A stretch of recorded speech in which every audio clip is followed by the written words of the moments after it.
In today's video, I'm going to be going over 5 of the best creative maps you guys can use to improve your mechanics, aim, and fighting. If you do all of these practice maps every day, I can promise you will improve so fast at all aspects of the game.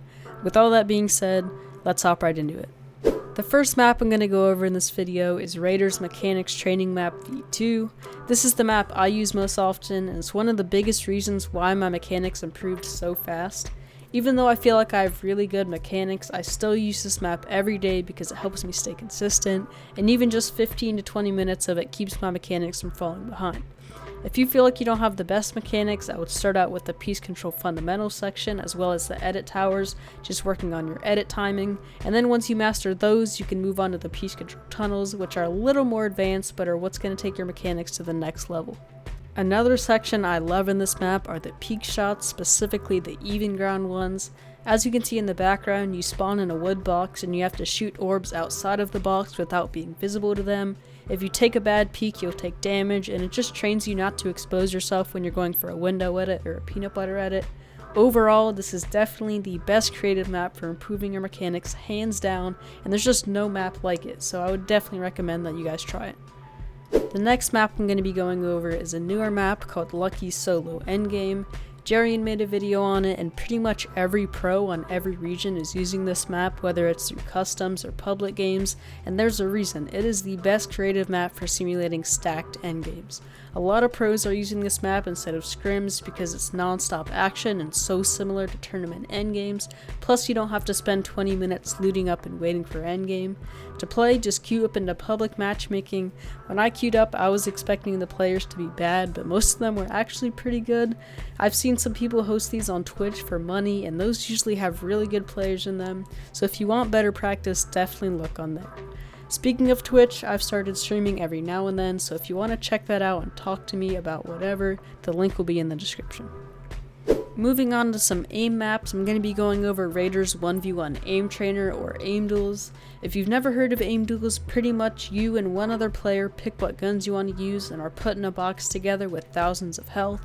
The goal is obviously to kill the other player and work on your aim, but simultaneously while you're working on your aim, you're also working on your movement because you want to do the most amount of damage possible while taking the least amount of damage possible. My favorite sections in this map are the shotgun flicks ones, as well as the normal 1v1 box with the cone and ramp, which I usually do with the Stinger SMG.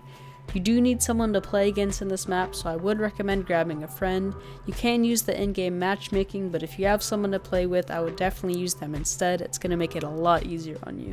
There's like 40 different scenarios in this map, so I would recommend trying all of them out and deciding which ones you like best and forming a routine around that. Another really good aim training map is Pandvil's headshot only Boxfight map. In this map, you're put in a giant turtle wars against 15 other players, and the only way to kill other people is to hit a max damage shotgun shot. If you hit anything less, they regenerate their health back to full. I typically use this map as a warm-up before arena or tournaments because it's really good at putting your mechanics and your aim together into one map. Try not to ADS all of your shots in this map, take your time and line them up, and also go for peak shots to work on hitting hard shots while taking a safe peek. I don't really have anything else to say about this map except that it's really good, so let's move on to the last map. The last map I'm going to go over is Realistic PvP. If you've ever played realistic 1v1s or 2v2s, it's pretty much the same thing except it's a 16 player free-for-all. It's usually chaos in this map, and a lot of times you have to fight 5 or more people all at one time, so it does a really good job of training your awareness. I've also found that it helps my aim a lot because once you kill someone, there's usually another person right there for you to fight, meaning there's pretty much no downtime at all.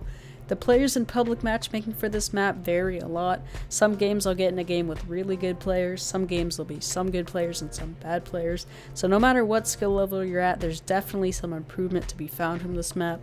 The reason I love this map so much is because it trains your aim, mechanics, awareness, peaks, and game sense, pretty much every single aspect of the game all at once, and the action is non-stop. I recommend finishing your warm-up with this map or just playing it a few times before you hop off.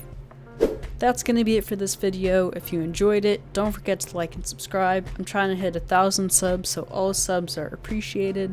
The map codes for all of the maps will be down in the description. If you need them, feel free to copy and paste them from there. With all that being said, I'll see you guys in the next video.